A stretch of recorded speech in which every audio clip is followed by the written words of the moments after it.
Talked a lot in recent months about asylum seekers making their way to Western New York. And in this morning's Unknown Story of Western New York, a look back to one of our area's architectural gems when it became home to dozens of refugees back in the 1950s.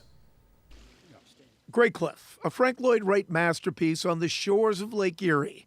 But this Derby landmark also holds another history as a home to refugees. The property was this cultural hub in Western New York for the Hungarian community for a very long time. It began in 1951 after the passing of the Martins who had built the house. The property sat idle and was ultimately sold for $1 to a Hungarian sect of priests called the Piarists, who had fled their country after World War II to escape the persecution of the communists. In 1956, it became a refuge for those who fled following the Hungarian Revolution. If likewise fate has denied you, your country. Eugene Hegedus was one of them. For me, this song is agony. He conveys many of his lasting memories through his poetry. One of those vivid memories was the day he first set foot on the Graycliff campus. That building stood right here. So when you came in, you couldn't see any of the Frank Lloyd Wright masterpiece. But unlike the Graycliff tourists of today, Gene's story was one of courage and resolve. As a teenager in Hungary, he became a freedom fighter against communists. On October 23, 1956, the short-lived and ill-fated uprising began. On November 4th, the Russians came in. And the brutality that happened in those 2 weeks. Then, 17 years old, he saw that brutality firsthand, and he knew he would soon become a target. They would have done me in because I broke into the jail. I broke into the KGB headquarters. I pulled down a Red Star. I pressed out the propaganda. I appeared on radio. So ultimately, he came to the inevitable conclusion that he had to go. I never forget when my mother said that. I can't tell you to leave, and I'm not going to ask you to stay, because she knew.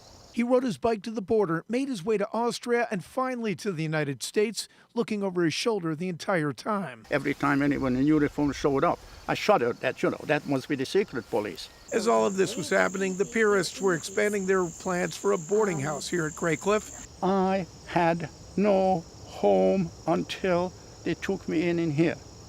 Gene reminisces as he goes through old scrapbooks, recalling the Hungarian history, literature, and folk music that was kept alive here.